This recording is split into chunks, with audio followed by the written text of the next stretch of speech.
கும்பராசி மே மாதம் 2026ஆம் ஆண்டு அதை பற்றி தான் நாம் பார்க்க போகிறோம்.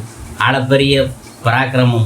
மே 11 அன்று கர்மாதிபதி செவ்வாய் 3வது வீட்டில் 3ஆம் வீடு மேஷம் ஆட்சி பலம் பெறுவதால் உங்கள் தன்னம்பிக்கையும் தைரியமும் இரட்டிப்பாகும்.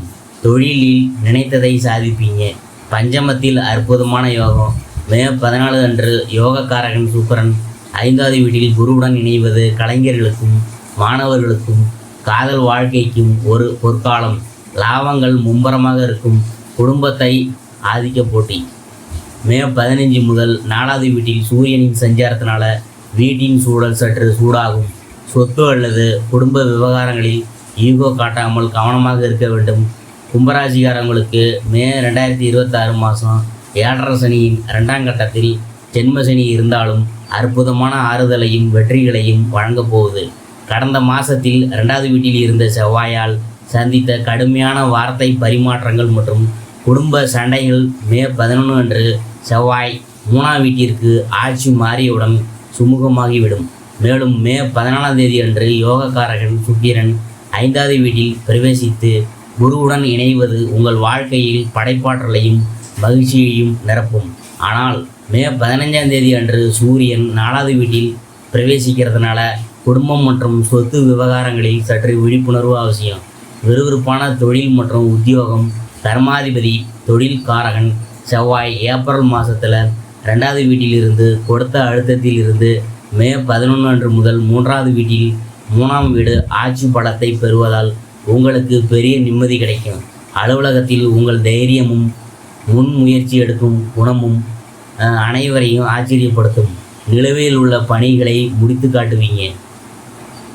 உத்தியோகத்தில் நீங்கள் சந்திக்கும் சவால்களை எளிதாக கடந்து செல்வீங்க. உங்கள் முன்மொழிவுகளுக்கு மேலதிகாரிகளின் ஒப்புதல் கிடைக்கும். சிறு பயணங்கள் ஷார்ட் ட்ரிப்பு மூலம் நீங்கள் செய்யும் தொழிலில் சிறப்பான முன்னேற்றம் பார்ப்பீங்க. பத்திரிகை ஜேர்னலிசம் தகவல் தொழில்நுட்பம் ஐடி மற்றும் மார்க்கெட்டிங் துறையினருக்கு இது மகத்தான வெற்றிகளை தரும் காலமாகும். வியாபாரம் மற்றும் சுய தொழில் வியாபாரிகளுக்கு இந்த மாதம் சிறப்பான விரிவாக்கத்திற்கு அனுகூலமானது. சப்தமாதிபதி வியாபாரக்காரகன் சூரியன் மே 14 வரை 3வது வீட்டில் உச்சநிலையில் இருக்கிறதுனால உங்கள் தைரியமே உங்கள் மூலதனமாக மாறும். போட்டியாளர்களை திறமையாக எதிர்கொண்டு சந்தையில் உங்கள் இடத்தை நிலைநிறுத்துவீங்க. மே 14ஆம் தேதி அன்று யோகக்காரகன் சுக்கிரன் வந்து பஞ்சமஸ்தானத்தில் அதாவது 5வது வீடு பிரவேசித்து குருவுடன் இணைகிறதுனால ஆக்கப்பூர்வமான துறைகள் கிரியேட்டிவ் ஃபீல்ட்ஸ் அழகு சாதனங்கள் டிசைனிங் மற்றும் ஈவெண்ட் மேனேஜ்மெண்ட் போன்ற சுய தொழில் உள்ளவங்களுக்கு வாடிக்கையாளர்களின் வருகை அதிகரிக்கும். 7வது வீட்டில் கேதுவின் சஞ்சாரத்தினால வியாபார கூட்டாளியுடன் அதீத நெருக்கம் காட்டாமல் கணக்குகளை தெளிவாக வைத்து கொள்வது நல்லது. நிதி நிலைமை மற்றும் பணலாபம். பொருளாதார ரீதியாக இந்த மாதம் உங்கள் மீது காசு மழை பொழியும். தனம் மற்றும் லாபாதிபதியான குரு பகவான் 5வது வீட்டில் பூர்வ புண்ணிய ஸ்தானம் பலமாக இருக்க மே 14ஆம் தேதி அன்று சுக்கிரனும் அங்கு சேருவது குரு சுக்கிர யோகம் உங்களுக்கு அபரிதமான பணலாபங்களை தரும். பங்கு சந்தை மியூச்சுவல் ஃபண்டுகள் அல்லது ஊக வணிகங்களில் ஸ்பெகுலேஷன்ஸ் நீங்கள் எடுக்கும் முடிவுகள் அற்புதமாக பலனளிக்கும். 2வது வீட்டில் சனி இருக்கிறதுனால செலவுகள் இருந்தாலும் வருமான பெருக்கத்தால் நீங்கள் நிதி நெருக்கடியை சந்திக்க மாட்டீங்க. ரியல் எஸ்டேட் விவகாரங்களில் முடிவெடுக்கும் முன்னாடி சொத்து பத்திரங்களை மே 15ஆம் தேதிக்கு பிற்பாடு நாளில் பலவீனமான புதனால் 2 முறை சரிபார்த்து கொள்வது அவசியம். ஆரோக்கியம் மற்றும் நல்வாழ்வு. லக்கணத்தில் ராகுவின் சஞ்சாரத்தினால அவ்வப்போது அக்காரணமான பயம் மனக்குழப்பம் வந்து செல்லும். மே 11 அன்று செவ்வாய் 3ஆம் வீட்டிற்கு செல்வதால் உங்களிடம் உடல் வலிமை மற்றும் ஆற்றல் ஸ்டெமினா பெரிய அளவில் அதிகரிக்கும். கடந்த மாதம் இருந்த தொண்டை அல்லது பல்வலிகளில் இருந்து நிவாரணம் கிடைக்க போகுதுங்க. மே 15ஆம் தேதிக்கு பிற்பாடு சூரியன் 4வது வீட்டில் நுழையிறதுனால உடலில் உஷ்ணம் அதிகரிக்கும். குறிப்பாக நெஞ்செரிச்சல் அசிடிட்டி அல்லது இரத்த அழுத்தம் பிபி உயர வாய்ப்பு இருக்குது. பிராணாயாமம் செய்வது மற்றும் சரியான நேரத்தில் சாப்பிட்றது மூலம் உங்களுடைய ஆரோக்கியத்தை நீங்கள் சீராக வச்சுக்கலாம். குடும்பம் மற்றும் தனிப்பட்ட உறவுகள்.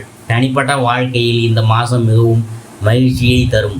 மே 14ஆம் தேதி அன்று சுக்கிரன் 5வது வீட்டில் காதல் ஸ்தானம் நுழைவதால் திருமணம் ஆகாதவங்களுக்கு அற்புதமான காதல் உறவுகள் அல்லது திருமண வரன்கள் கைகூடும்.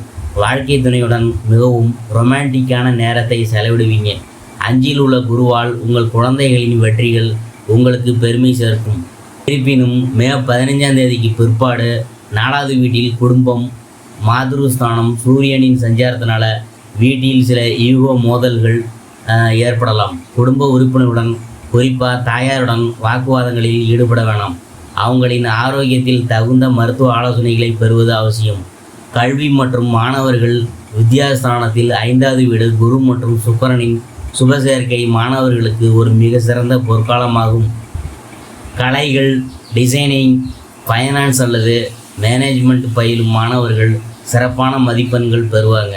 15ஆம் தேதிக்கு பிற்பாடு அஷ்டமாதிபதி புதன் 4இல் இருக்கிறதுனால அடிப்படை கல்வியில் இருக்கிறவங்களுக்கு சிறிய குழப்பங்கள் வரலாம், கவனம் தேவை.